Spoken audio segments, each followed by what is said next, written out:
All right. Hello, everyone, and welcome to the July 9th, 2024 regular council meeting for the Village of Lytton. I'd like to take a moment to remind everyone to please turn off your videos, mute your microphones, and allow council to begin the proceedings. Just to let you know, we're all being recorded and broadcasted on the Village of Lytton YouTube channel. If anyone is looking for a video recording of this meeting or past meeting, you can go to the Village YouTube channel and watch it there. Thank you, Your Worship. You may call the meeting to order.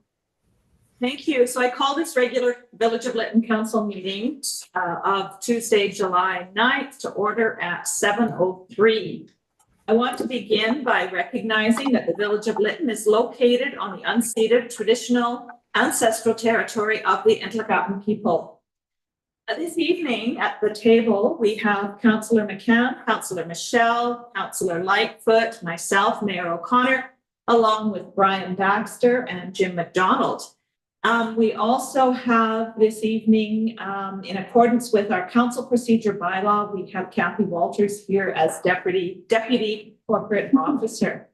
Now, some of you are probably wondering why the screen looks so different. We have a new setting on our camera and we're trying this out tonight. So hopefully all goes well. It looks like we're all in different places, but we're actually all in the room here.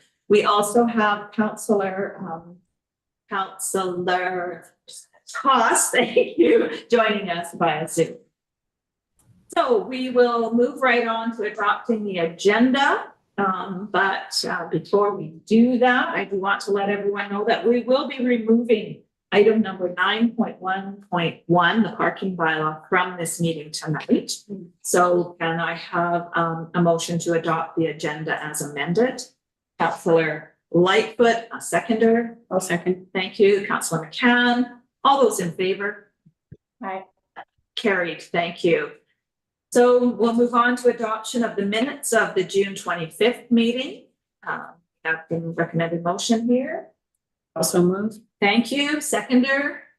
I'll second. Thank you. And are there any errors or omissions? Councillor Lightfoot. Under my report, it talks about the contributions NDIT made in 2023, and it's says 43.7 million. The actual figure is 3.7 million. Thank you. And I also found one error in my report, and it's regarding the Vancouver Coast Mountain community. It's not the community board, but rather the community forum I attended. Those. So are there any other errors or omissions? Seeing none. So all those in favor of adopting these minutes as amended? Yes. Okay. Carried. Thank you. Okay, we'll move right on to delegations and presentations. And tonight we have with us Chris and Susan from BC Hydro. Unfortunately, Susan's having some issues with her sound. I can hear now. I'm good. If you can hear me. Perfect. Okay. There we go. Great. So we have Susan and Chris here regarding the BC Hydro infrastructure update. And so, yeah, would you two like to introduce yourselves to start? Absolutely. I'll start. Thank you very much for making some time for us tonight. And we're really happy to be here and discuss with you the infrastructure that we have going on in Lytton. My name is Susan Edgell, and I've just been with BC Hydro for about 14 months. I'm in community relations. I'm a stakeholder engagement advisor. So I deal with a lot of city councils in regards to anything BC Hydro related that you're looking to get information on. So thrilled to be here, and thank you for having us. And Chris, over to you. Yeah, thanks, Susan. I second that. Thanks for having us on the call today. As was mentioned earlier, my name is Chris Campbell. I'm the Senior Design Manager at BC Hydro for the South Interior of the province. And I've been with BC Hydro now for just over 22 years, albeit only the last 6 in Kamloops. I was formerly in the Lower Mainland. So nice to be here. Great. So I'm not sure, do you have a presentation for us, or are we going to be asking you questions, or how would you like to? So maybe I'll start how this kind of came about and why and how we got here today. So we met with Diane and Brian and Thomas from CN. I think it was on June the 21st. And the nature of that meeting was to talk about there's a pending CN service, and so then that was the point of that call was kind of talk about like how do we move that connection forward, and what came up in that call. So we chatted about that, but what was raised in that call as well from Diane was that there's kind of a number of unanswered questions I think that the village has around what are BC Hydro's plans in the village of Lytton. Like obviously there's a ton of work that's been completed already.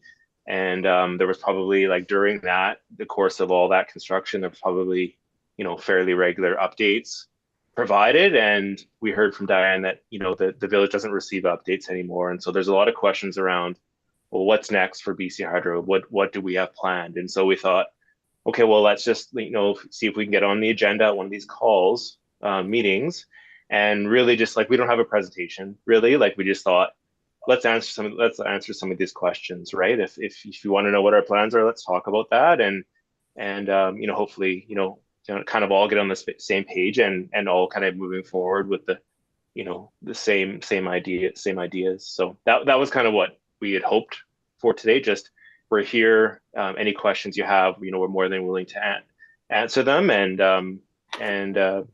ideally at the end of the meeting, we can all say that we all understand kind of what's been done and what's to do. And I think also we'd like to see if there's a possibility to advance that CN service as well, because I think they've been waiting for quite some time. So yeah, that's that. Yeah, that sounds good. That sounds great. So it's kind of a couple of things there. One is an update on sort of what's happening, where things are at, and then the other is around the CN. So do you have any updates to share at this point? We know there has been a lot of work done in the village. What are your plans moving forward? Aside from CN? Yeah, so at the risk of sounding anticlimactic, I'll say that we don't have any plans. Like the plan is we don't have any plans, and the reason why we don't have any plans is, initially when we kicked off the village of Lytton rebuild post fires, there was a couple of options posted to the village around like how do you guys see, or how do we want to rebuild this infrastructure? And really BC Hydro posed a couple of options at that time, right? Are we rebuilding with overhead infrastructure in the village, or are we exploring underground infrastructure in the village? And I think each of those options came with some criteria and I think some cost associated with them. At that time, my understanding was the mayor and council elected to proceed with an overhead option in the village, because I think it was mostly due to the cost associated with putting everything underground at that time. Yeah, I would suggest cost and time, I think is timeline absolutely as well, right? So I think that work was completed roughly about a year ago now, and what our mandate was at that time was to rebuild an overhead electrical system kind of down the main arteries in the village of Lytton, and that would be Main Street and Fraser Street, I believe, are the two main arteries. And I think there's a couple of ties at each end. And so our mandate was to rebuild that overhead infrastructure down those main arteries, such that when residences or businesses were ready to come back online, the infrastructure was there for them to connect to. We didn't take any poles into private property. We didn't make any assumptions around what services would be connected. Instead, we just said, let's put the backbone infrastructure in so that when folks are ready to rebuild or businesses are ready to come online, the power's there for them to connect to. So, and that was completed, like I said, about a year ago now. And so that's what you see there now, right? You see poles, you see street lights, you see transformers, all that along the kind of main arteries in the village. And at that point, like, we can kind of consider our work complete. And then we'll just let the kind of connections come in as folks are ready to connect. So yeah, at the risk of sounding anticlimactic, like, we don't have any additional plans in there. We'll just, we receive requests as they come in, and we process those connection requests as they come in. So I know I have a question, but I'm just going to put it out. Do any of the council have questions? Councillor Toss. Thank you, and thank you for being here. I have 4 questions. Oh no, they should be. I think time, like as Mayor O'Connor pointed out, time was, I think, one of the major reasons the previous council had voted for the overhead option, and unfortunately hindsight is such that maybe looking back we had the time, but because of where we are now, I guess looking at the town, as you mentioned, there's 2 main arteries. There's also an alley that comes in between them where there were hydro poles. Those are not being rebuilt, so residents are bringing the power over other like over streets, I guess, is basically we're going to have power lines across these streets all the way down our main arteries as a result. So that's my first question. Is there any way that we could talk hydro into perhaps putting them back into the alley? My second question is around TELUS poles. I've heard conflicting reports because we have a whole row of unused TELUS poles on Fraser Street, and I'm wondering if there's any like conversations with hydro, or do they work together ever to share poles, and would that be an option in Lytton? And the third question is an underground blend. I've heard that sometimes you can do partially underground if there were still some infrastructure to put in. Would we have that as an option? And my fourth and last comment and question is when I went to hook up my hydro, I was under the assumption that that all hydro fees would be waived for the residents when they rehooked. There was actually a $440 deposit required of every resident. And I'm wondering if BC Hydro would consider waiving that for previous customers in good standing without them having to apply. Right. And go through the whole credit check. Right. Okay. So thank you. Okay. Thanks for thanks for the questions. Yeah, I think I remember the first one, and then maybe we'll go from there. But I've got them written down too. So. Okay, perfect. Thank you, Susan. No problem. Yeah. So thanks for the question. So the decision to not rebuild in the alleys was one that we made at that time. The poles in the alley, like we had access issues, getting line trucks down into the alleys at the time when, there was structures there, right? And so we made a conscious decision that rather than having poles in an alley, which isn't a really good spot for us as a utility, we made sure that we built those kind of 2 main 3-phase trunk lines such that we could feed homes or businesses from either side. So yeah, it was a conscious decision. Unfortunately, it may then result in some services strung over the roadways, but that was a decision we made at that time, mainly due to safety and access reasons. The second question, you asked about TELUS poles. I don't know if that was 2 or 3. 2. Second question.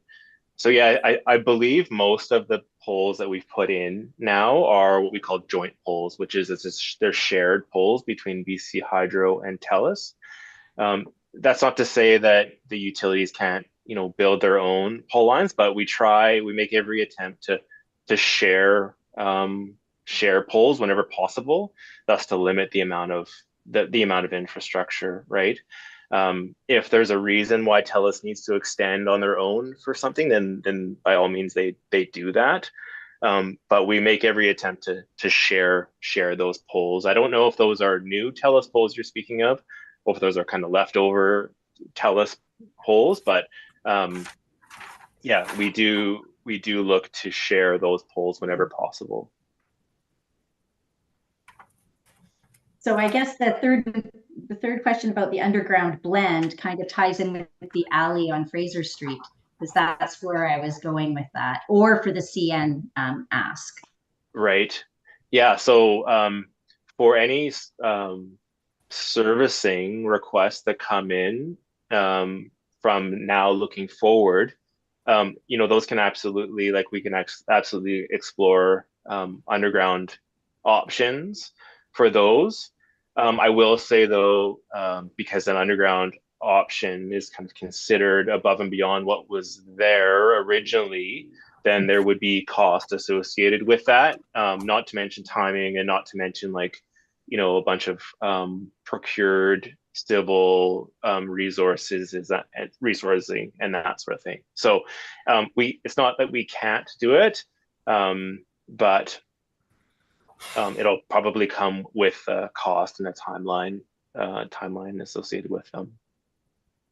Thank you. And I don't know, I can't say for certain, but I think we're just really looking at servicing connections now. Like, I'm not sure if there's any other hydro infrastructure that we're looking to build kind of out on like the public property portions of the road.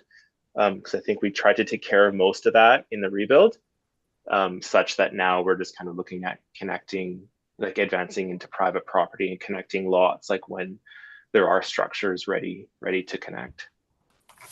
Thank you. And Okay. there was a fourth. The deposit. That's right. Deposit. Oh, deposit. Let's take that away, Susan. I'm not really sure Thank you.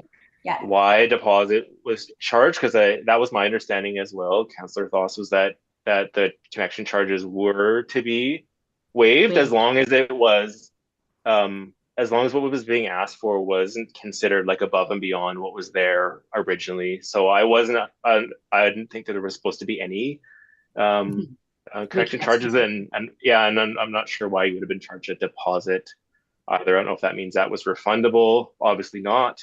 But let's take that away and kind of follow up to see what the story behind that was. Yeah, I can absolutely look into that and get back to all of you. I can send an email to you as soon as I get that information. Happy to do so. Okay, Councillor Lightfoot has a question. I'm just curious about the underground blended opportunity. Is that charge consistent to all people in the rebuild area? Because I've heard, and perhaps it's inaccurate, but I've heard that some of the houses that are being rebuilt outside of the village core are getting the blended option with no additional cost to the home. That's interesting. I can't confirm or deny that. That might be something we have to take away as well. Susan, like any structure or any customer that's looking for a reconnection, then they can absolutely ask for like what you've called a blend, right? Like maybe the power originates at a pole, but they like the service delivered to their lot underground. So if that's what you mean by blend, then that's on the table for any customer to request. I'm not sure. Typically that's not something that those costs would be waived, because like I mentioned, that would be considered something that was probably above and beyond what was there, prior to the fires.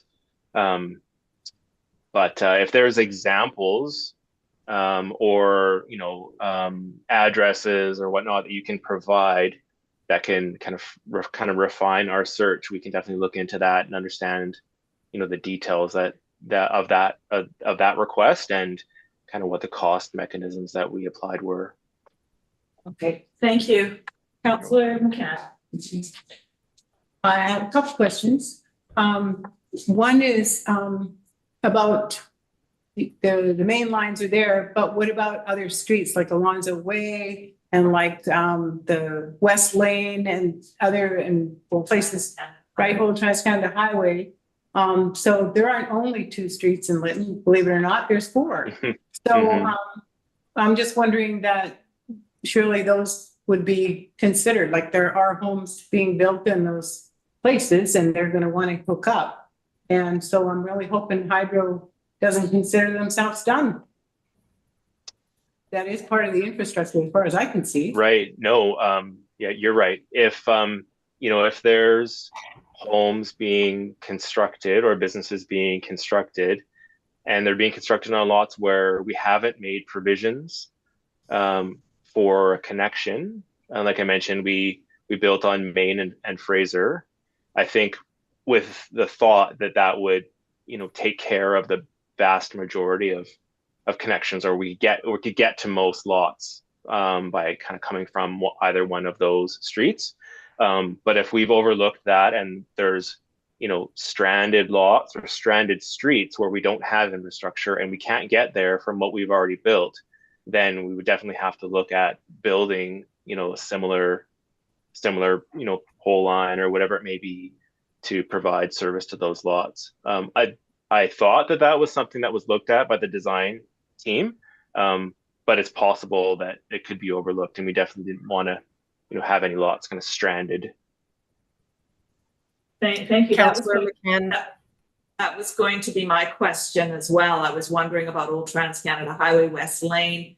Does every lot that could be rebuilt have access to those power poles? And Brian, I don't know if you can just add, do you know if the power poles are in West Lane and Old Trans-Canada Highway?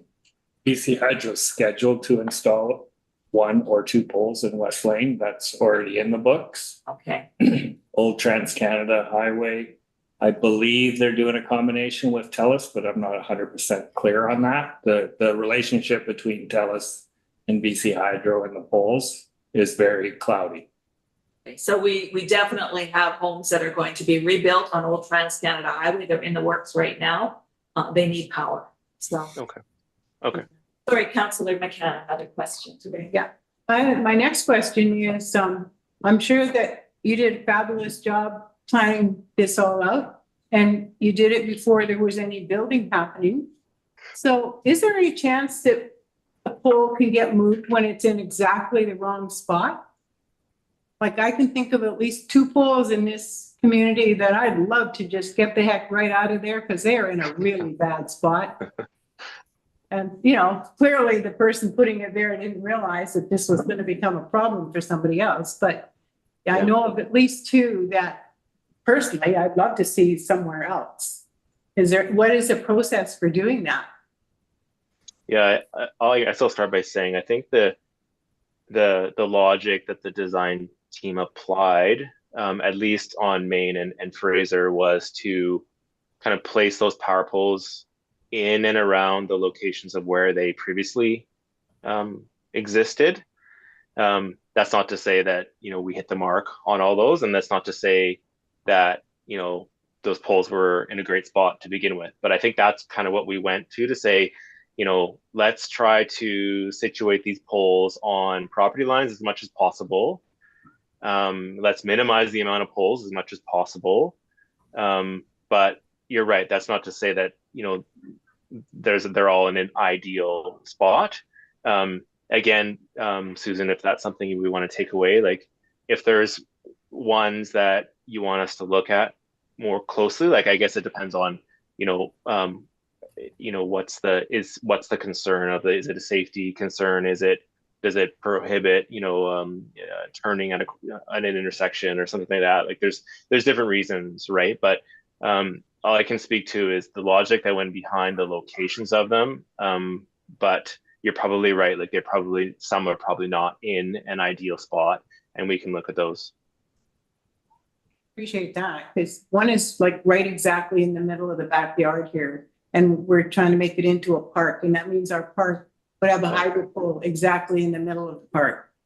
Like really, it's not really 100% great. Yeah. Yeah. Yep. Any of those, like any of those that you want us to look at, definitely pass us over that information, and we'll look at those and get back to you folks. Okay, Councillor Lytton. Yeah. I'm hoping you can educate me, Chris. I'm hoping you can educate me on the CN service line that we have later on the agenda. And in particular, I'm concerned about the fact that it says because of, I'm not sure the capacity or the voltage or whatever on that line, that we can't build within 30 meters. So does that line run all the way through the community, or does it get amplified at that particular location? Because if it runs all the way through the community, doesn't that in fact say that no one in the community can build within that line service? Or if it's amplified at that particular location, why does it have to be amplified there? Why can't it be amplified at the CN station itself? Yeah, but it's not amplified. So the voltage that runs through the village of Lytton will be 25 kV, and that's consistent throughout. Like that's the high voltage lines that run throughout the village. That's the top 3 wires that you see on top of the poles, right? And if we talk about the CN service, there's an existing overhead line that runs, I believe it's along Fraser Street. And there was, I think there was a number of options proposed on how we can, we need to tap off and head down towards the river there where CN wants to take their service from, right? So I think there was a number of options proposed for that service. And I think the one we landed on at the end of the call in June there was the one that was least impactful to the properties in that area. And I think it involved, our request involved planting of an existing pole. I think at that area, and Brian knows more, but I think it's in that area where the road kind of splits and one road kind of goes off of Fraser and heads down towards the river. And the idea was that we could plant a pole right in that sort of triangle parcel there, and then tap off to the CN's structures from there. But there's really no like amplification of power there, and there's nothing that I can think of that would prohibit building within 30 meters. So, but that's been a constant message whenever we've reviewed this request, is that no construction can happen within 30 meters. But if you're telling me that amperage of power circulates through the whole community, I would suggest that every house in our community is within 30 meters of a power line. Yeah, I'm not sure where that number comes from. Like the typical like limits of approach to overhead high voltage power lines is 30 feet, right? 10 meters, 30 feet, not 30 meters. So maybe that's it, but I've never heard of nothing within 30 meters of a power line. Well, that's good to hear. That eases my mind a lot. I'm curious. I don't know if you're finished yet. I'm really curious. So what will this line look like going through? What does it add on to? Say the existing power pole that's there is used to take the power down to the CN. What will that look like? What does it add to what's there? What will the visual be? Is there going to be a big transformer attached to it? Like what is it? My understanding is I think it's a single pole in line with the existing overhead line. So if you were to stand kind of mid-span between 2 existing poles that are there already, and you look up and you see the 3 primary lines above you, a single pole will be planted in there. We don't need any anchors or anything like that, but we need to plant that pole there, and then from there we would tap off. I guess it's west down towards the river, and then CN would have their own pole down there with a switch on it and whatnot. I think they have a private line they want to build down there. But as far as hydro infrastructure kind of in and around that area of Fraser Street, I believe the idea was it would be a single pole in line with the existing power line that's there with a tap off towards the river. So it requires own pole, like you couldn't use the existing pole that's there? I believe all the poles there are occupied already, and they can't accommodate that existing or additional 3 wires. Thank you. Councillor Toss. Thank you, Mayor O'Connor. Yeah, if I then guess ostensibly that pole would be like included with Hydro's fees for CN, or is CN paying for that pole? The reason I ask is if going underground is an option, and I'm going to be frank, CN's got deep pockets, Why are we not requesting that of them? And that's a really, really important part of our community, and the view of the two rivers, which of course is what we're known for, is right there. Yeah. So it is particularly sensitive for us to put a pole there. We're already not really, this council's like kind of not, I'm speaking for myself actually, is not super stoked that not super happy that the power lines are overhead anyways. So anything that we could do to mitigate further overhead lines and like view blockages is like we're desperate to kind of enact. So is that at all is there an opportunity for us to go to CN or for us to advocate for them to pay for that? I'll say potentially. I don't know what's been discussed already, like between my design team and Thomas from CN. I'm not sure if this is something they've explored. I know they've explored, well, they say many options. I don't know if underground was ever an option that they did explore. But it's also my understanding that this will be at a cost to CN, right? So whatever it takes to deliver service to them. I mean, they're a customer requesting the service, so I believe that they will be charged for this work. So, but that's something that we can take away as well. And I apologize for taking so much away, but I'd rather get the facts than to guess at what was talked about or what decisions were reached. So I can take that away, Susan. I can take that away with my design team to understand that, is this something that we've explored with CN, and if not, why not? Okay, are there any other questions? I just want to add to that I would strongly endorse you following that course, from my own personal opinion. If it hasn't been talked about, it should be. And it's probably a primary concern as far as I'm concerned. I wouldn't consider any other options personally. So you can, for whatever that's worth, there you go. Absolutely. I mean, we have to flesh out all options, right? And a few of them were kind of non-starters because they would require power lines to cross over properties, essentially the kind of rendering a lot of the property unusable, right? And so those were kind of squashed right from the start. So we tried to find a location that wouldn't involve kind of devaluing or taking away from any of the properties there. So that's why we landed on that location. But it is something I will take away to understand, like, did we talk about underground to CN? And if we did, what was the result? And if we didn't, then let's talk about that. Great. Councillor Lightfoot, do you have a question? I just wanted to add a comment that I know that before the fire, I'm not sure if it's still in place, but before the fire, CN had an underground fiber optic cable that went from the TELUS right down that section of the road into their facility. So I would suggest that they could afford to go underground if it was the fastest, easiest thing for them to do.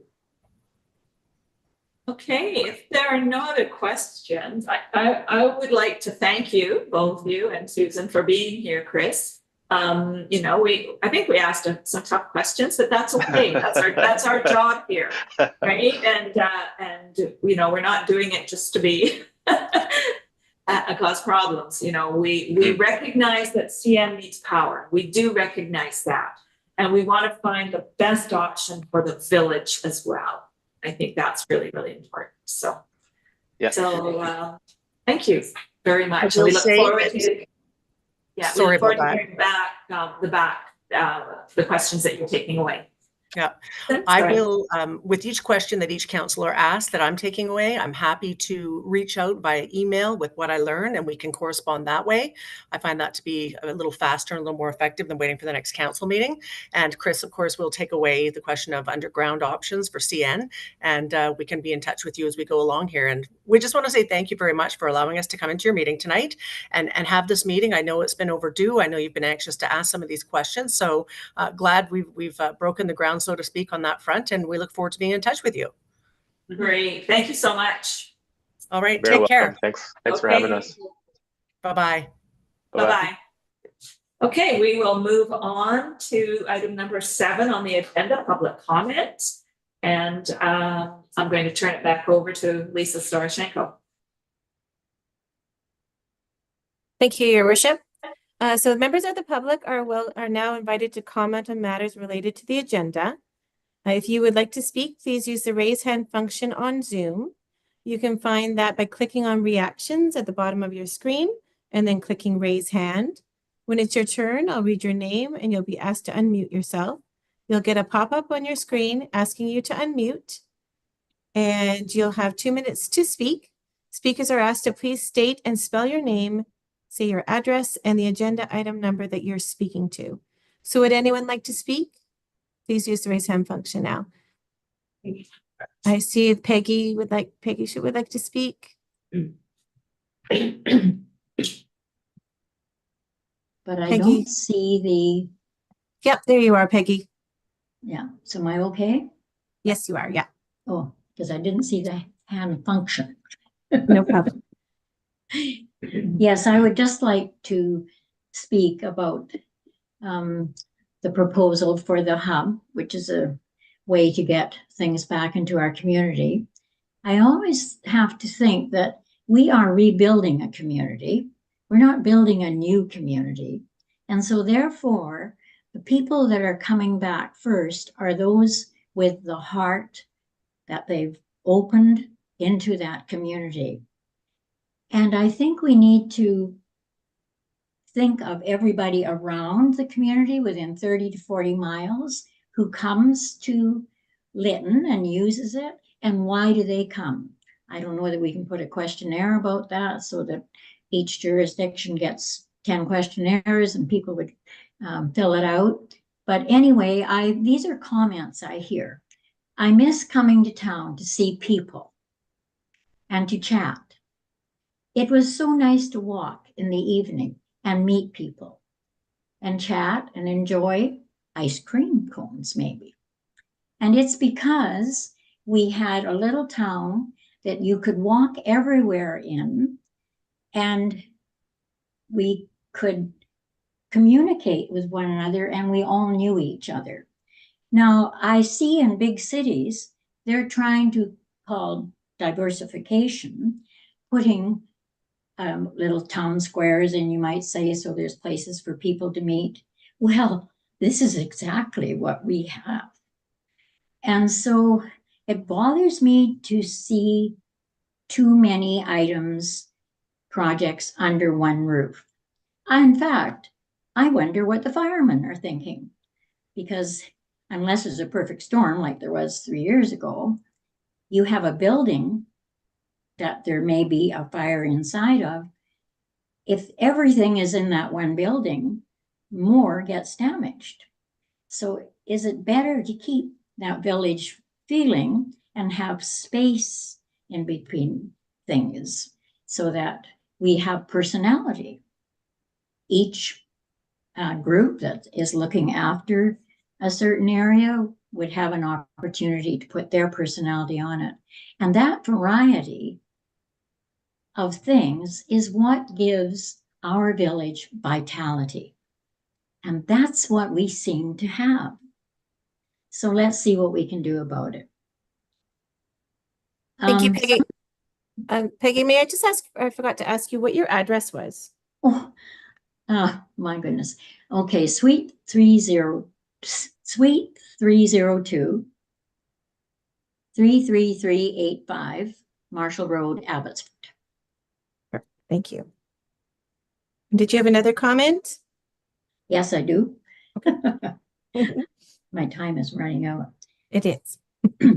People are moving back, and now they're excited about moving back. I hope that we can start to get some of these services back so that when people come out of their houses, they can walk around and see what progress is happening around the community. That's going to be really important. And to be able to see nice little spots that are fixed up so that we have a cooling station, or we have something that makes us, gives us the ability to chat in the evenings. And little green spaces like that can be looked after with volunteers, but there has to be a certain commitment of staff of the village also to keep that up. Every space is valuable. I don't know whether it needs to be big, but we need to have something that we know that financially we can handle in the long term. And that is important. And age-friendly housing is an important part of that. So I hope there is enough consultation around the people. I know that SCUPA and LFN, of course, their boundaries are with us, but there's others that have concerns too, and looking forward to coming back to a little town where they know each other. And that is a big part of rebuilding our community. Thank you. Thank you very much. Is there anybody else that wishes to speak? You can use the raise hand function now. All right, I'll call for a second time or a third time. Anyone else wishing to speak, please use the raise hand function now. In your worship, is there anyone there at Parish Hall? No, there's not. All right, so that concludes the public comment portion of the meeting. So back to your worship. Okay, I just want to thank Peggy for her comments. Thank you very much, Peggy. Okay, we will move on to item number 8, and we'll look at item 8.3, which brings us to the topic Peggy was talking about. 8.3.1, recovery manager. We have Dawn on the call here, but what I'm going to do is ask for the recommended motion to be put forward before we hear from Dawn. So who would like to make that motion? Councillor Lightfoot and a seconder. Second. Thank you, Councillor Michelle. Okay, so we are looking at a motion to authorize the application for capital funding for the Community Hub project. And I'm going to turn it over to Dawn. Thanks, Mayor Denise, and thanks, Council and everybody. And I'd like to thank Michelle for her comments too, because they're very helpful. And just to say, possibly address some of them as well. Just the background: the Village of Lytton was approved for up to 64 million of funding from Infrastructure Canada and Infrastructure Canada is using the program, the Green Inclusive Community Buildings Program, to hopefully distribute that money to the village. And I just need to make it clear, really, it's not just for the village, it's really seen as for the community overall. The conditions within that program are buildings have to be inclusive for the community public, net zero, fire smart and accessible. They have to have environmental assessments, species risk assessments, and there needs to be First Nations consultation throughout, starting with the planning, building, and implementation post-build, which is back. And to talk about the consultation side, back in fall 2023, the village hosted a community meeting to get input from the local community as a whole on priorities for infrastructure and how things would go forward.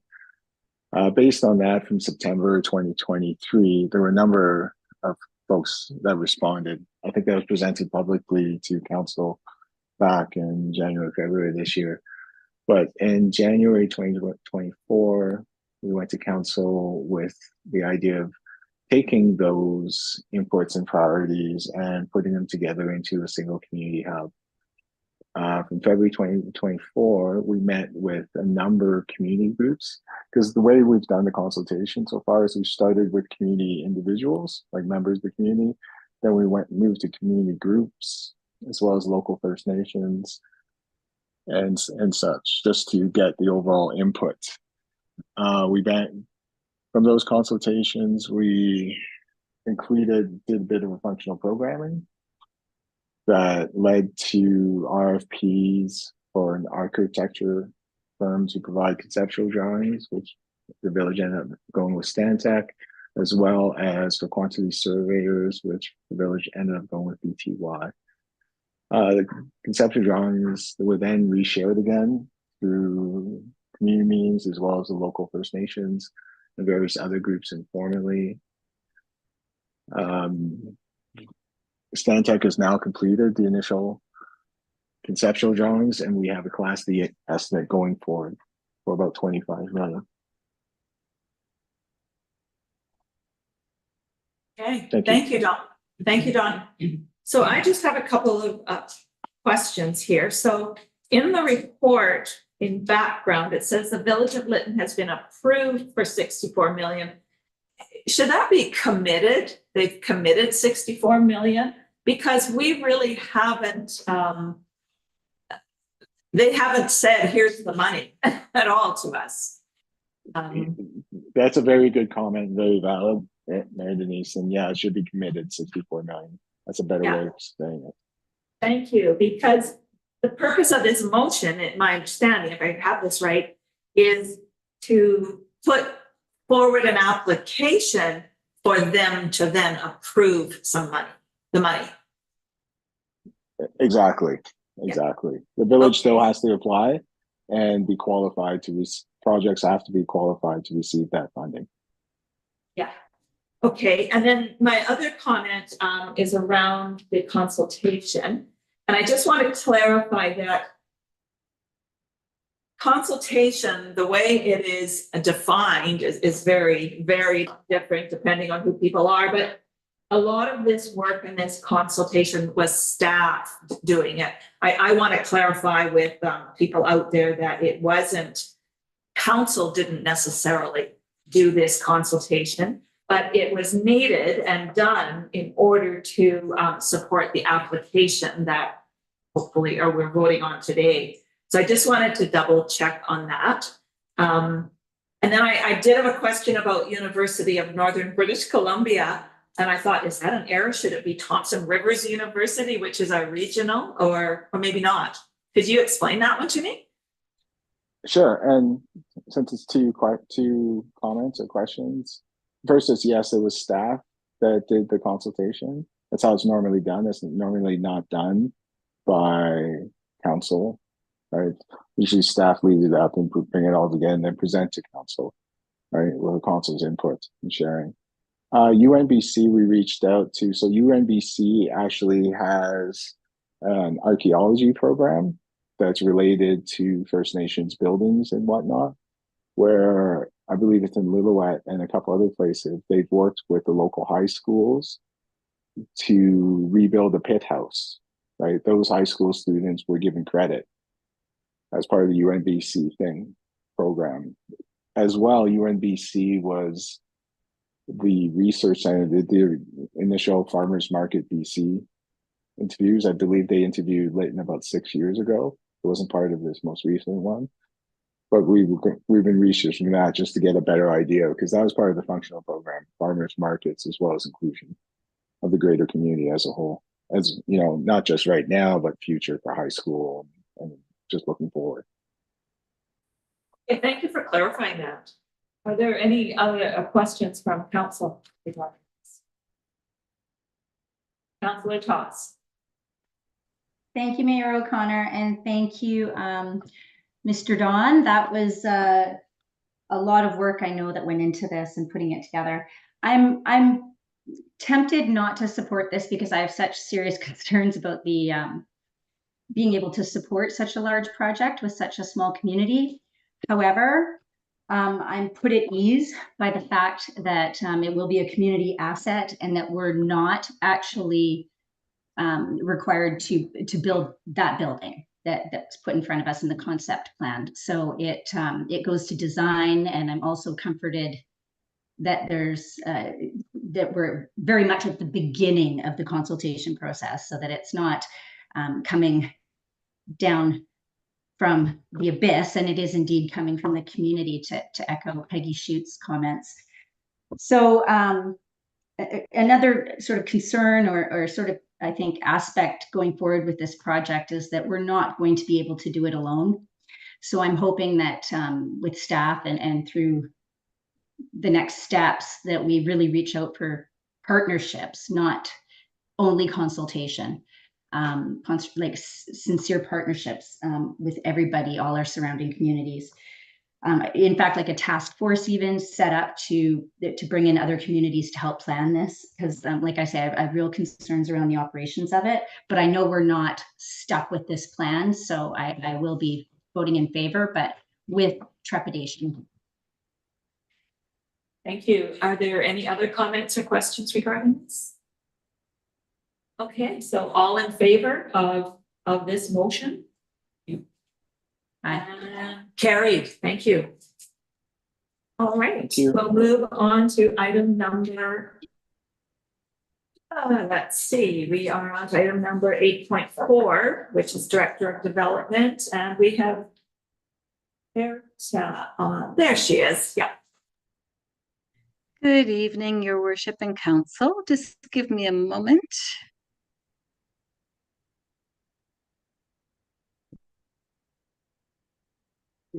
Sorry, this is the activity report.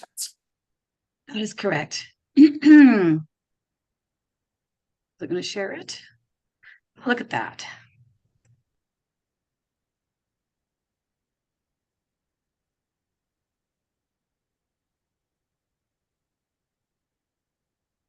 Okay, just please confirm that you've got the Development Services Activity Report cover on your screen.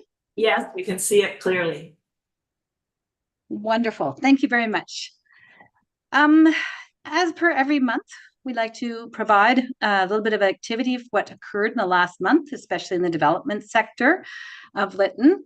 The first item that we always like to show you is the development services, which often refers to planning. And there were no new applications made in June this year from a planning perspective.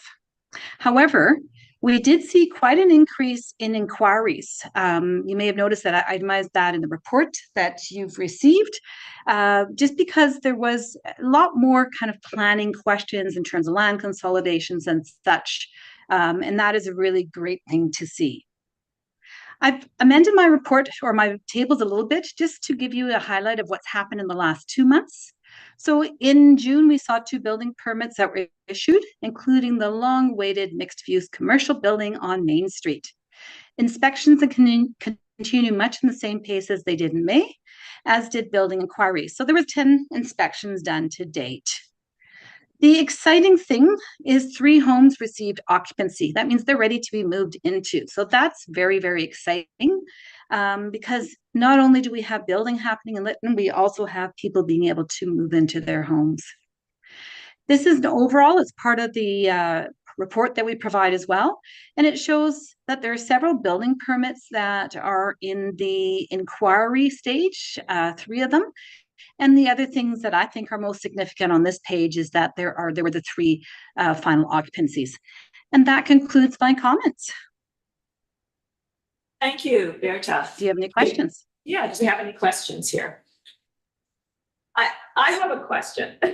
So when you say 3 have received occupancy, I stop and think 3 that have newly rebuilt and have occupancy, but it's not necessarily true. Is that correct? Say a renovation to an existing home part of that?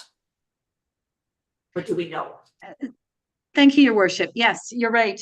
One of them was the plumbing permit, but again, I have the 3 addresses here.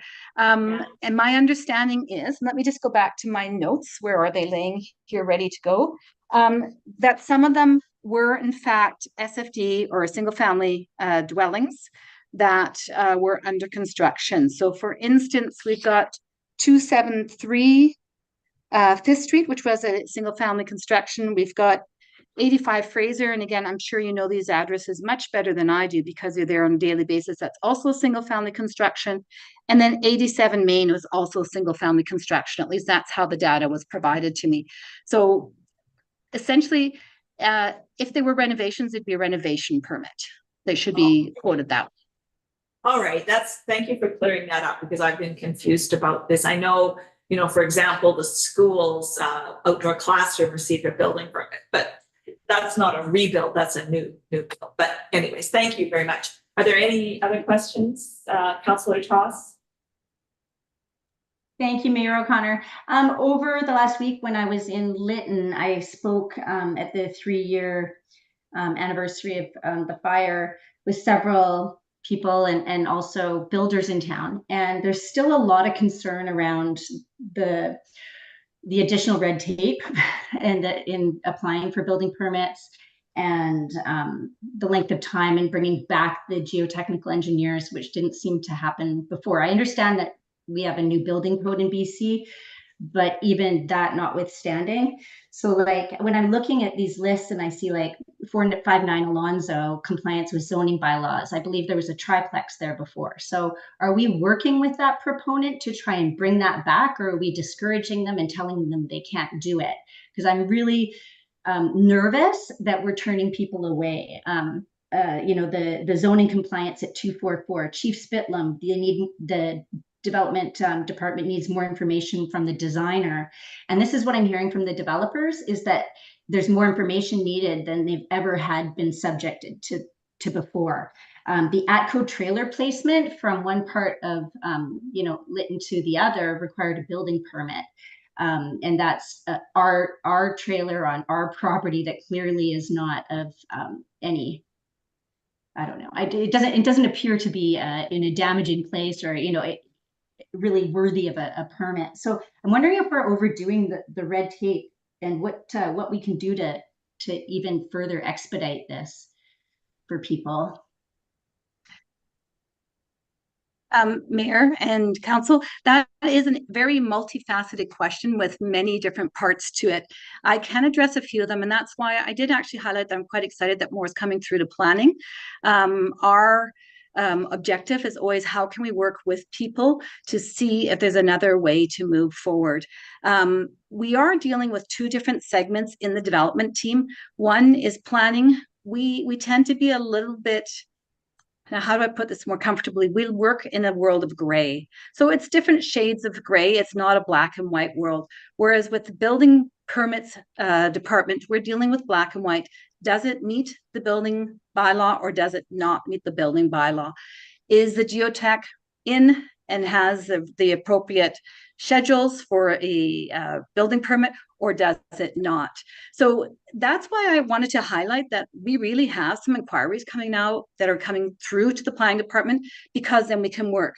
So for instance, the park that you indicated, we're just waiting to hear from the landscape architect so we can see what it looks like. And to me, that's really not much red tape. It's please send us a drawing so that we understand what you're asking for, so that we can work with you.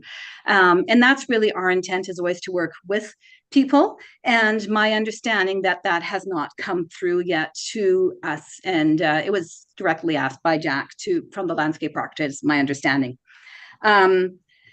Some of the other ones, we're always looking at Google Street View in terms of what did it look like before, what was there before. And again, if it is the situation where, like you say, there was a triplex and we can see that clearly from pictures, of course, we're trying to work with people to get there. So again, I'm trying to answer this in the most diplomatic way. Planning, we're trying to work with, we can maybe gray, we can maybe look at some different ways to look at things. In building, we are black and white. Does it or does it not? And I think that's probably the best that I can answer. Did that capture a little bit about the meat of what you were asking, Worship?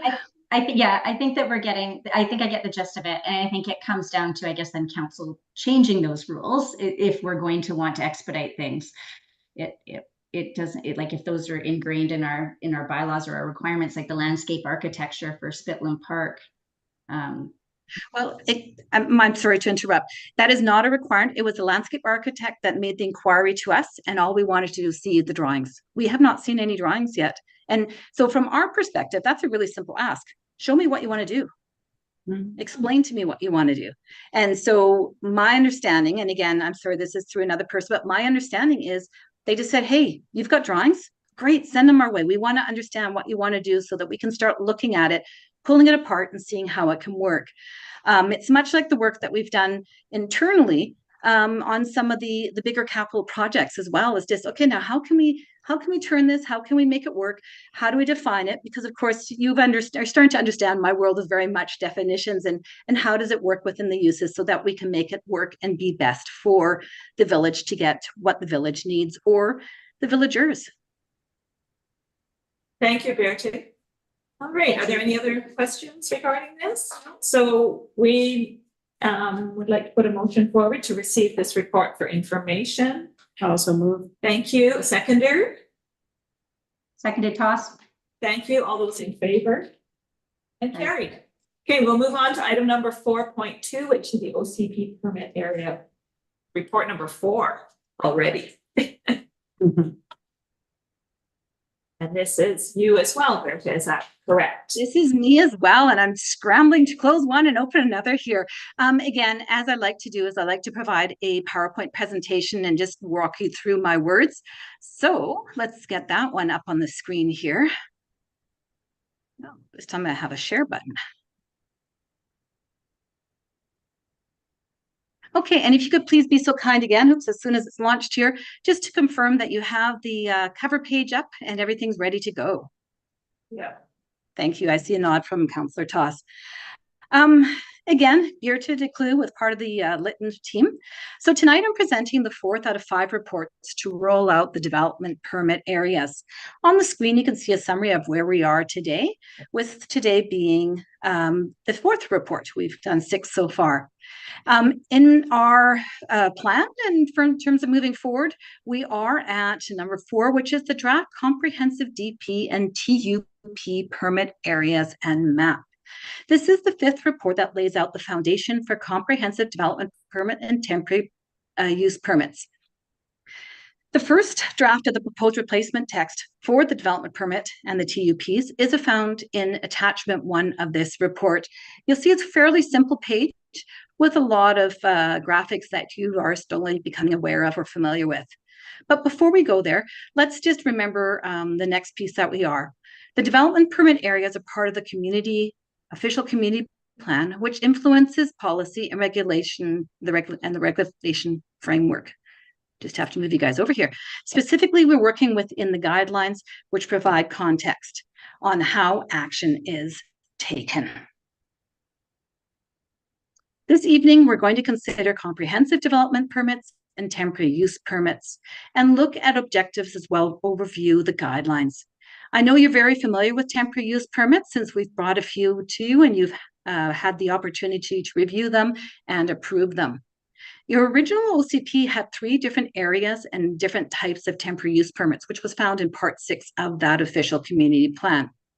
We are suggesting that all of Lytton is eligible for temporary use permits, as any that would be requested would come to you for your consideration. So council would always have the opportunity to be the ones to decide whether they should move forward or not. And bringing it open to all of Lytton makes it quite simple in order to know whether one was acceptable in an area or not. The guidelines are in the same graphic context as you've seen in previous DP areas and presented in the past few council meetings. The intent today is to replace the original Gold Rush Center development permit with the current best practices. These are similar to the ones that we used to review the voluntary DP for the grocery store on Main Street. If you recall, when we did that presentation, we provided you with a few of the things that we thought were really important that they were meeting. This is where I'd like to really start to focus on guidelines. For this development permit, I'm providing the objectives proposed for the comprehensive DP area. Please note, this type of development permit is often referred to a form and character DP. It's wording that really clearly states what's being assessed, but my understanding is now that the guidelines have changed, we have to actually call it comprehensive from a provincial perspective. The development permit would only be required for multi-residential, commercial, and industrial projects. The objectives would also be used to review the temporary use permits. On the next slide, I'm going to just address a few of those objectives. So I'm going to go very specific here. As you can see, I have 6 things on the slide. And if you were to refer to the guideline page, it also has the 6 different headings. So the first one is site design. And in site design, what we're referring to is how's the site laid out? Is parking located behind the building to allow a continuity of shops and homes along the street? Much like what Peggy talked about, that we've got different types of buildings next to each other without a big parking lot being there so that people can walk along and stroll and chat and talk over fences, etc. The kind of thing that we all imagine idyllically for a village to be.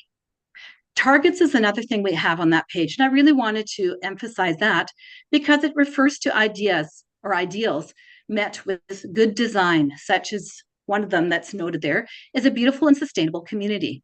I think that's a pretty easy thing to get behind and say, yes, that's what we want. CPTED, or crime prevention through environmental design. These are principles that are universal in design and speak to things such as window placement for eyes on the street. Because of course, we want to make sure that our streets are enlivened. And how do we do that? We create the opportunity for people to see things, and we create opportunities where there's not dark corners where things can happen. Let's just use that terminology. Lighting. Lighting is important to all of us. We want to ensure that there's guidelines that aim to reduce light pollution, spillage, and glare on neighboring properties. Landscaping. Encourage native drought-tolerant planting, which is appropriate for Lytton. What did I hear? You guys are at 42 today? And I think you hit the hot spot again just recently last week. So, we want to make sure that the vegetation is appropriate, not using more water than is necessary, but is also appropriate. And again, these are guidelines. These are not regulations like we find in the zoning bylaw. We often refer to them as motherhood statements. You know what? If we're going to plant plants, let's plant plants that grow well in the Lytton context. The final one that I'm going to talk to is buildings and structures. One of the things that we're always looking at is minimizing blank walls, encouraging windows, natural light, and again, to make it comfortable. So if you imagine you're walking along a wall that's 1 story high, that's just dark and gray, that's not really comfortable. Whereas if you're walking along something that's articulated, that allows a bit of flow, that always feels much more comfortable on a pedestrian level. The other thing I wanted to just bring attention to is obviously encourage universal accessibility through pathways, letdowns for pedestrians. Not only do people with accessible issues have that, but it affects all of us at some point in our lives. At some point, we're the mother with a carriage, we're a kid with a father with a child on the bicycle, we're an older person with our walker. We all need these things so that we can get about really well. This presentation only gives you a small taste of the guidelines, but I really wanted to illustrate what the intent is. Our last report in this series is in 2 weeks, and it will be on an update on the sensitive environmental areas. That concludes my comments. Do you have any questions? Thank you, Beatrice. Do any council have questions? Councillor Lightfoot. I just wanted to clarify, you said these are guidelines, not mandated design features. Thank you. I always say through your mayor, but I'm not sure how formal we need to be. Yes. Okay. Then OCP has guidelines in it. And what would happen, and I wanted to make sure that this is clear. So let's say, much like the property on Main Street that had the big store, when we came to you with that, we said, hey, here's some things that are best practices that they hit. We talked about the CPTED. We talked about the connectivity, that there was pathways going to the front of the building from the parking that were easy to get. And we talked about ramps and things like that. So what we're looking at is, what are the things from a community perspective that we want? And most communities always have the guidelines available so that architects and such that are used to dealing with them look at them and go, yeah, these are the things that we want to incorporate. It's not a shopping list that I have to go to the grocery store in order to make my ingredient. I need all 25 items. This is not how it's meant to be. It's meant to be guidelines that you can work with to create the best development. And of course, these developments would always come to you as council, and you could say, hey, what about that other guideline? That one's really important to me, and this particular one, is that one being addressed? Does that help? Yeah, absolutely. Councillor Talks. Thank you, Mayor O'Connor. Yeah, I guess the OCP doesn't really have a lot of teeth. It's the zoning bylaws that do. But having read this, I actually was I know we've approved these drafts as we're going along, as sort of receiving as a draft that we'll be massaging or working with. But I'm going to be speaking against actually accepting this today, because just for the sake of the fact that I don't think this reflects our community. I read through this, and the one phrase that stood out to me, like, I feel like there's some assumptions made about the type of community Peggy said, and it was really resonated with me, and it's how I feel, is that we're rebuilding a community. We're not building a new community. So I think there's liberties taken with the assumptions in this OCP.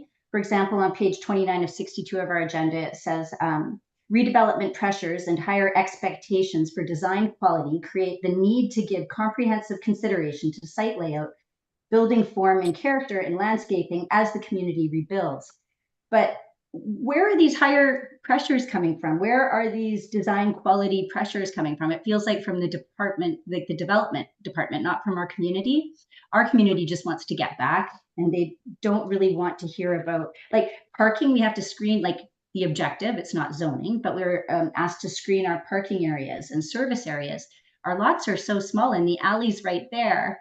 There's not really an opportunity to screen a parking area. If you're asking us to not abut a parking stall on a street. Councillor Tots, sorry to interrupt. The recommended motion we have coming is accepting this for information. We're not adopting this at all. I can still vote against it, and I will. Yeah, no, absolutely. But yeah, nothing. And I'm telling you why. I think that's why it's in front of us. Okay. Yeah. And so I'm voting against this as a show of opposition to the process thus far, because I think there's ample examples of how these drafts are not community driven and are not necessarily reflective of our community. So, and like fencing should be decorative and somewhat transparent. These are just sort of just definitely not something that I would even support in draft form. So I think we need to understand as a council what we're doing and why we're doing it before we keep pumping out drafts. So thank you. I really appreciate the comments. Thank you very much. And I'm really excited that there's questions and thoughts on this particular one. So I'm very happy to receive them. Again, the only thing I want to mention, this is for multifamily developments, for commercial developments, and for industrial developments. It's not meant for my home or your home or Peggy's home on a smaller lot. These guidelines do not affect those. However, I agree with you completely. This should be and is to be a made in Lytton bylaw. This is made to be a made in Lytton guidelines. We're taking them from best practices, giving you a whole smorgasbord. And it is my intention that they get whittled down to, oh no, this doesn't work for us in Lytton because we have a different objective. And that's exactly what I want to hear. So thank you very much for that. It is much appreciated. I have a question. So will this get flushed out when we go through the OCP process? Is that where these get flushed out? Thank you for that question. No, the intention with this process is to next have a opportunity to speak to council directly, go through, even if we want to go line by line, whatever, say, no, that doesn't work, that doesn't work, works great. This we need to tweak up a little bit to make it be your document. What will happen is the intention is that this becomes part of the OCP. And when you go through the OCP process, that then can be refined again if there is more consultation with the public in it. If you remember, the reason we are doing this at this point in time is we had asked you last April, not this past one, but the one before, to suspend all development permits. And it is a little bit of a precarious situation for Lytton to be in. Our intention is to ensure that we are working on these type of documents, that they are in the OCP and they are there to be used. Again, it is your document, it is your village, the village's vision, and we need to work with you in order to get that to be succinct. So we will be flushing these out in the future. Yeah. That is the intention. We want to keep it really broad, because I didn't want to be in a position that I have 3 sentences and you're going, well, why did you not think of this? Why did you not think of that? I'd rather you say, hey, this, just like Councillor Tosta said, this one sentence does not resonate for her. then that is a sentence. If that is the consensus of council, that is the sentence that shouldn't be in there. Great, thank you. Are there any other questions? I had one. Councillor McCann? More of a comment, Bertie. That I hadn't read this kind of thing very much in my life until now, just saying. But it was interesting to me. It made me think about things that I hadn't thought about. And I was happy to see the concept of thinking about lighting and thinking about light pollution and just kind of raising those issues that maybe I wouldn't have thought about in a general whatever presentation. So I appreciate the opportunity to have ideas that you're putting forward that I may not have thought about, or it helps me to kind of get some more context into what the possibilities are and what things might be considered that maybe I would never think of myself. So thank you for that. Okay, if there's no other questions, all those in favor, well, we need a motion made, sorry, to accept this report for information. So Councillor Lightfoot, seconder. I'll second it. Thank you. All those in favor? And opposed? Thank you, Councillor Toss. And it is carried. Thank you. All right, we will move on to item number, I think it's 8.4. No, sorry, 8.5, Economic Development Officer. No, we don't have that. 8.6, I'm not even. 8.6, Public Works, thank you. Yeah. And this is the CN Power Rail Yard upgrade. We had a little bit of conversation earlier about this, but we do have a motion a recommended motion to put forward. And Councillor Lightfoot. I'm not exactly sure how to do this, but I think we should, given the conversation we had previously in the meeting, I think it should be tabled to a later date. Okay, so how do we do that? I was going to suggest the same thing, but I'm Yeah. not sure how. Where's our corporate officer? I'm right here. Could we make a motion to table this item Yes. until such time that we are able to confer with Hydro and CN regarding the underground options? So we hear back. Yeah. So Yeah. Councillor Lightfoot, would you like to make that? Yes, Okay, or Councillor Toss make that motion? Cameron Toss, Yeah. okay. And a seconder, Yes. Councillor Lightfoot. Right, okay. All those in favor? Aye. Carried. Thank you for that. All right, we will move now on to item number 8.7, fire rescue. And we have, I believe we have Jim here tonight. We have a motion to put forward regarding this level of service. So we have a recommended motion. Who would like to put that forward? Councillor McCann and a seconder. I'll second. Okay, so now we've received a report on that, and I don't know, Jim, if you wanted to speak to that report before we ask questions, or? Yeah, well, and again, it's red tape for sure. Yeah. That's how the emergency services work. But every authority having jurisdiction has to declare what type of fire service they'd like to have. And of course, the more involved, the more intense your fire service is, the more training's involved, the more commitment from the volunteers that you have. So I put forward an option of an exterior department. That's the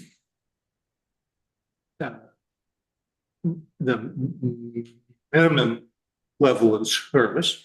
And what that means is when the fire department shows up at a structure on fire, that they don't automatically send people into harm's way. They don't send them into that structure.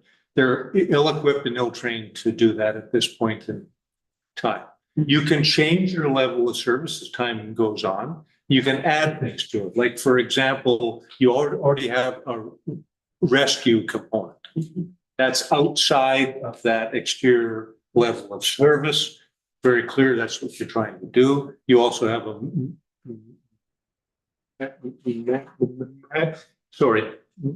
medical response, which is also outside of that, but you're already doing that. So we'll be bringing more training in on that. So what this does by declaring this level of service, we have now declared what type of training that these volunteers that you have need to attain to be work safe, compliant, and to keep them safe. Yeah. So that's really what it's all about. It's not about trying to, claw back service. It's about making sure that these 15 volunteers that you have are properly trained to do that work. And just one comment on that, in the big city, if we get 1 in 1,000 people as a volunteer firefighter, we think we're doing fantastic. You have 15 volunteers. So I just want to put that out there. Is a committed department. Yeah, absolutely. Thank you. Are there any comments or questions regarding this? The report's fairly straightforward, but Councillor Lightfoot. I just know that previously, probably in 2017 or 18, there was a whole new fire response document that came out. And I know many volunteer fire departments at that time were quite concerned because they historically had rushed in to save whoever, whatever. And many of them thought that they couldn't continue their service. But as you've outlined, it's quite clear that this is the basic training for the exterior fires. There is the possibility to expand training and have that other recovery of people inside the building, or there are other agencies that maybe can assist in that. So first and foremost is savers, right? And so this is a good starting point. I know the Lytton Fire Department in the past was quite upset with council the day that we said it should just be external.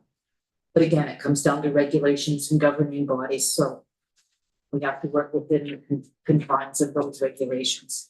And just to be clear, you do have some of your volunteers have chosen to go to a more advanced level of training on their own, by the way. So now that an incoming officer arriving at the scene will look at the volunteers that are there and say, well, okay, we can make this entry because I have 2 or 3 people trained to that level. But generally speaking, the whole department's not trained to that level. So. Thank you. Councillor McCann? Yep. Questions?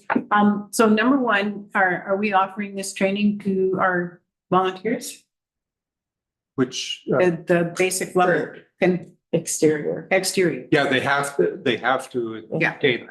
Yes, I know they do. Oh. And so are we offering it to them so that they can have it? Yes, we are, and I'm going to do it. I'm going to be your training officer to get them all up to speed. Okay, and is there any equipment that is at the same level as the training? Like in order to have this training, you must have this equipment to be able to do this work. Yeah, there is a matching the type of equipment that you have to have. By and large, you have that equipment all ready. All that being said, there's a few things that need to be purchased. Oh, my understanding. Yeah. Okay. And you're working on that too. I'm working on that as well. Okay. But again, the training will be offered to everyone. Yeah. Every Thursday. And to be clear, again, these volunteers are coming every Thursday, coming together for 2 or 3 hours of their time. Make that happen. I spoke to them about fast tracking some types of training where it's better to have an all day or a half day. And they've said, by and large, we could be available on the weekend, on a Saturday, to put ourselves into that type.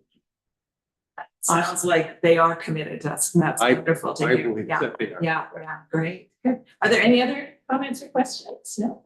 So all those in favor of, did we make the motion? Yes, we did. Yes, we did. Yeah. So all those in favor of accepting this report, or sorry, accepting the level of service, right? Yeah.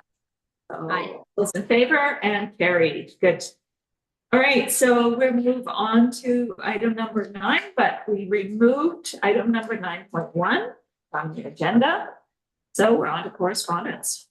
If I may, I would like to declare conflict of interest in this next item, and so I'll remove myself from debating decision and wait for you to call me back as Okay. president of the Thank society. you. Yeah.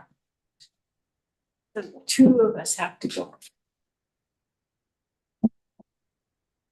That leaves Councillor Tots, Councillor Michelle, and myself here. So we do this first item that's on the correspondence list is a letter from River Festival requesting some money and in-kind service.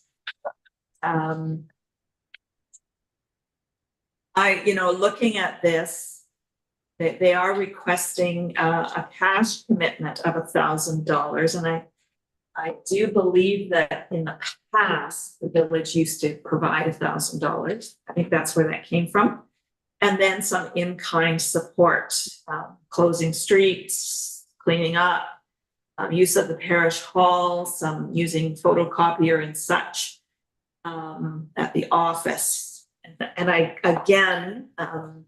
My involvement years ago, this was many, many years ago, is that the village did provide these kinds of things. But comments, thoughts, Councillor Toss and Councillor Michelle on this request? I would be for it. Yeah, as well. Yeah, I'm happy that Lytton Festival is continuing. That's fantastic. Yeah. And any festival in the village, really. Yeah. Yeah. So as I just, we will check with CAO member Kat to make sure that we have $1,000 available. And that do you see any issues with any of these requests, CAO member Kat? No, there's only really one request of staff, and that's to clean the street beforehand. And I'm sure that I can work with our manager of municipal operations to get that done ahead of the festival. Okay, perfect. Thank you. So I would like to make a motion that we grant the Lytton River Festival the requests of the $1,000 and the in-kind support. Can I have a seconder? Seconded. Sorry. Councillor Toss. And if there's no other comments or questions, all those in favor? Aye. Carried. Good. Okay, so we will call the other two back here. I'll go down. Thank you. Oh, I'm just going to text here, so we're good. Okay, so then we will move on to the next piece of correspondence as soon as they return.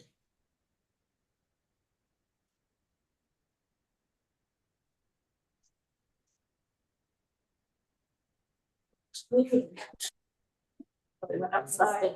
Yeah. It's warm out there. Yeah. They're coming back again. So we have, we're on to the second piece of correspondence. This is a letter from Indigenous Services regarding requesting a letter of support for the proposed addition to reserve land. So would somebody like to make a motion to write a letter of support, and then we can discuss? Sure. I'll also move. Thank you. And a seconder? Councillor Lightfoot. Now, are there any comments or questions regarding this? Been a long time coming. Yeah, and I know this is not anything new, this process and requesting letters of support. I've seen this in past councils. So, okay, all those in favor? Aye. And carried. So we will get that done. And so the third letter came from, correspondence came from Kyoto Matsumoto regarding cleanup and backfill of his property. And as we know, his property was on the site of the view. So he has just written a simple letter here requesting that his properties be cleaned and backfilled. Councillor Lightfoot. I'll assume that this is directed to staff. I know that there's been some anxiety about getting the last few lots cleaned up, so can I assume that staff will contact this fellow and That makes sense. arrange details? CAO, Yeah, if I could just jump in for a minute, Mayor O'Connor, the kind of the primary reason for including this correspondence in the package is, number one, just to communicate with council that this has officially been requested, because we've been kind of waiting to find out what was happening with this property, and different people have spoken with the owner over time. So just wanted to let you know, first of all, that it's actually been requested, and just asking for any direction or ideas on kind of what the cleanup and backfill of this particular property looks like, because there's been lots of information shared as well about kind of various sources of contamination and things like that. So if there was any if council had any information that they would like to share with the recovery director on this file, just from a historical perspective, people that have been in the community for a long time, that could be helpful. Thank you. Yeah, thank you. I mean, that's a very, very good question. I don't know if any council has any comments to make right now regarding this. Yeah, so we will put some thought into that and get back to you. Because my understanding is it's a challenging piece of property, so we need to. If I may, Mayor O'Connor? Yes, Councillor Toss. Thank you. So we're putting some thought into what kind of remediation that would look like. I'm just concerned about Mr. Matsumoto's timeline. And if he's asking for something that other residents, property owners have already received, he's a little bit behind, obviously. But he's had his share of challenges, I know. And I'm wondering what our reluctance is, because we have the funding for that, what our reluctance is to not put a motion on right now to continue with the debris removal and backfill. The question was really just if there's any historical information regarding this lot that needs to be taken into consideration.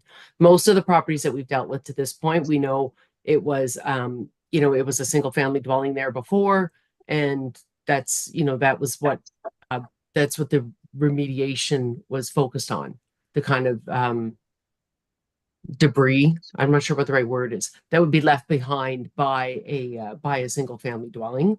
If it's a business scenario, it could be a different amount of cleanup.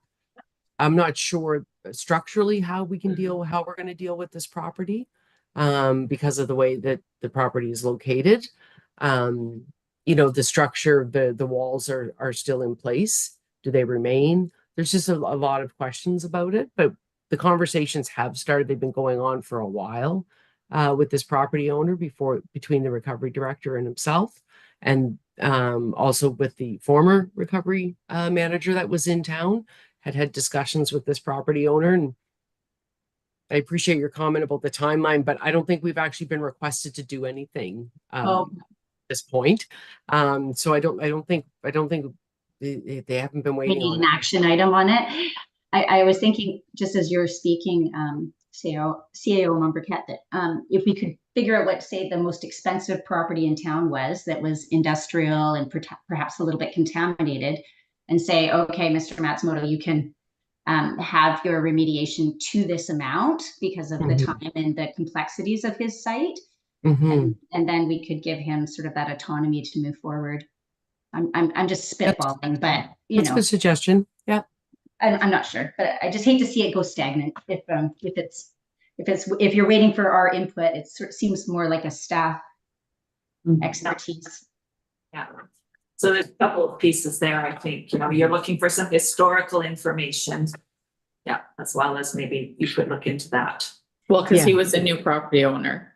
Our recovery directors weren't from here. Yeah. Right. So they don't have the history. So we know it was gas stations. And that's what I put. Yeah, I was just gonna say it was a gas station, but I also recall, and I'm not sure when it was, between 15 and 18, sometime in there, I believe Lytton First Nation put in some sewer lines or water lines when Jim Brown was working with Lytton First Nations. And I thought there had been some work done adjacent to that. So maybe there was, maybe there wasn't, but perhaps Brian or Warren or someone might know. I would think there might be infrastructure or easements across the front of that property for water and sewer lines. I'm not sure. Our public works may know. I don't know off the top of my head. Yeah. I'd have to look. And Lytton First Nation may know. Does that give you a There's little certain bit of points. information there, Diane? Yes, thank you. Okay, thank you. All right, and the final letter is from correspondence from Dave Fellows, and he sent a letter regarding a car club and classic car event on September the 21st. And just like Councillor Toss said, anything that's happening in the village, I personally fully support. And so I'd like to make a motion that we respond to this letter and request that the village work together to make this happen. Seconder? I'll second that. Thank you. And are there any comments or questions regarding this? Councillor Lightfoot. I read this letter and I thought, what a wonderful idea, what a great event. I don't know that we have the resources to dedicate to this when so many other things are going on. That was my main concern. I know individuals in the extended community in the past have helped people with this, but to organize vendors and just coordinate the activities he's asking, that will take a considerable amount of time. So I don't think So he's why- asking us to organize No, it, I you think know? what I'm thinking is we reach out to find out more information on what he wants. Because one of the things I was thinking is maybe we could ask a group like the Two Rivers Community Service Society if they want to help with this or that kind of a thing, right? That maybe we can find other ways. But I think we need to find out more information first about what. But don't get me wrong, I think it's a great idea. I just don't know how much village staff time we have to Those are direct towards considerations. this. Yeah, absolutely. So. Okay, so I mean, I made a motion and I have a seconder, so all those in favor? So I believe the email, did it come through communications? Or did it come to me directly? I don't recall. I couldn't find it in my email, but it's addressed to mayor and council, I believe. That is correct. Yeah, so I can look after responding to that email then. If that makes sense. Okay. Thank you. All right. We are now, we have reports. And my report is first. I have it on my phone today. Just have to find it. There it is. Okay. So the days following our last council meeting saw a few more media requests that followed the media event that we had on a few days before the June 30th. Everybody wanted to hear where the village was at 3 years later, which of course, as I said, led up to the June 30th event. That day, June 30th was quite uplifting. About 150 people came here to Lytton. Many of the people that came were displaced Lyttonites, Lytton residents, which was really wonderful to see so many gathered here. Of course, people from the surrounding communities, the bands, the TNRD areas, all were here. It was really nice. And as well, a number of people came in that used to live in Lytton and still consider a connection to Lytton. And they came and saying that, you know, we also had, the focus on the day was to show thankfulness and appreciation for all who contribute to Lytton in one way or another. You know, some of them raised funds, some donated items, others donated their time and skill sets. And there's no way we could prioritize those donations and that support that we had. Everybody that did anything to support us is valued. But in particular, though, on that day, we recognized the various fire departments that responded to Lytton. I believe we were able to identify 30 on the poster, the collage, but since then, of course, we've recognized or we've heard of more.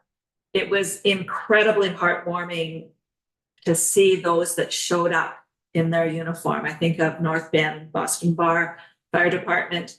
They came from Agassiz, they came from Merritt area, they came from all over. It was really nice. So it was a great, as I said, uplifting, great positive day. I want to congratulate the Two Rivers Farmers Market for a successful start to the season.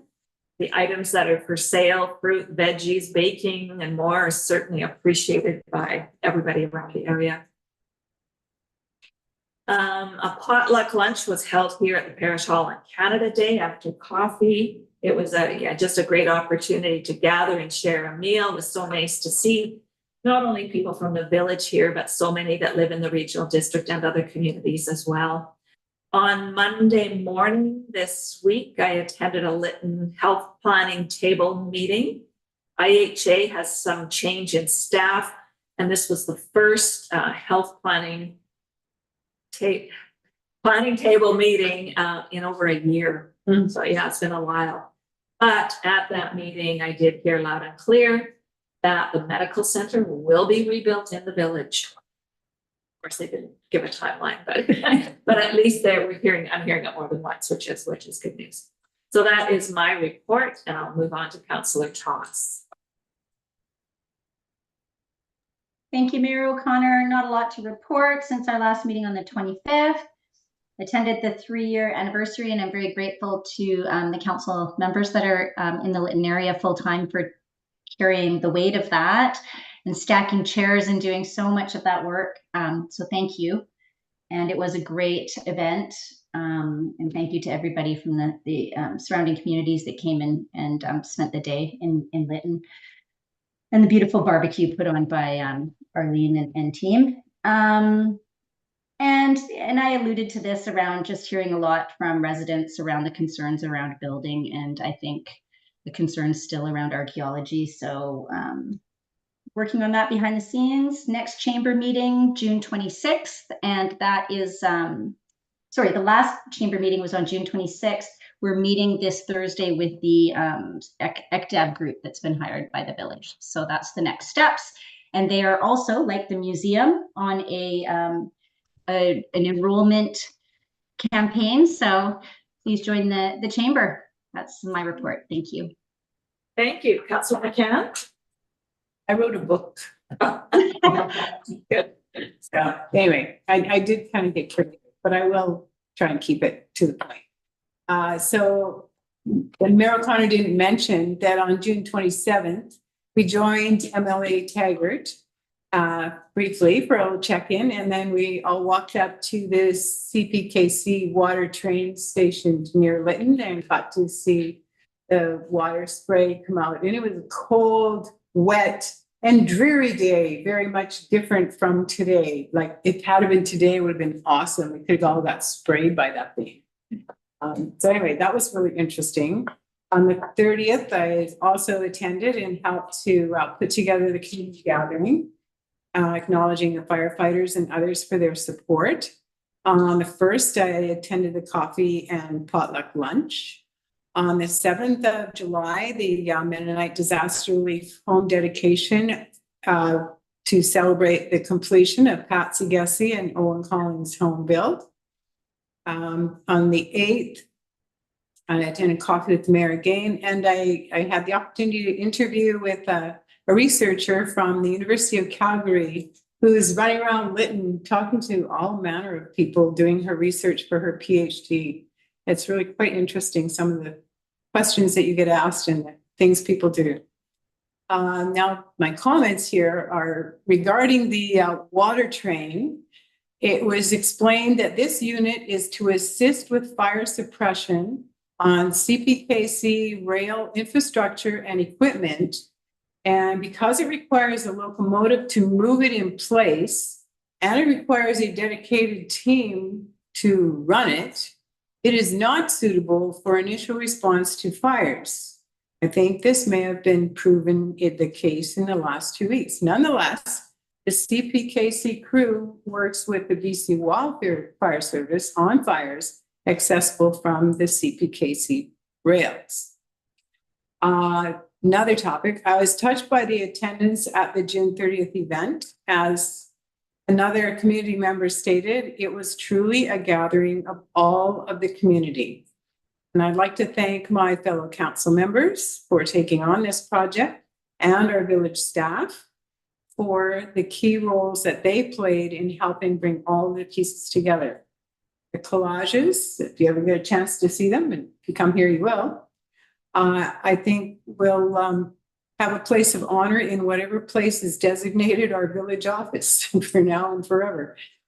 It was an honor and a privilege to share the moment with Patsy and Owen when they invited everyone to join them as they expressed their gratitude to the team from the Mennonite Disaster Relief, who helped them to realize their goal to rebuild their home lost in 2021. The first home to complete its final inspection in the village rebuilt. That's how I see it. I don't know what Dirk sees, but that's what I see. A community member from the Two Rivers Community Service Society, now nobody knows this yet because it's just new off the press, has offered a donation to enhance the pocket park as a resting spot. And at this point, CAO Mombriquette, I would like to ask for a staff assistance by suggesting a process to follow up with this kind offer. So I personally will follow up with that with you, CAO Mombriquette, and just see what we can do there. On a final note, I would like to acknowledge Mayor O'Connor for her actions these past few days as the temperature has risen. Her dedication to creating an accessible cooling station in the parish hall has made a difference to those who don't have access to air conditioning. Thank you for that. I think there's a few other people that thank you for that too. So that's my report. Thanks. Great, thank you.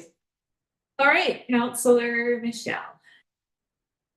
Nothing additional to report. I did attend the CPKC and the coffee with the mayor June 30th, but nothing additional.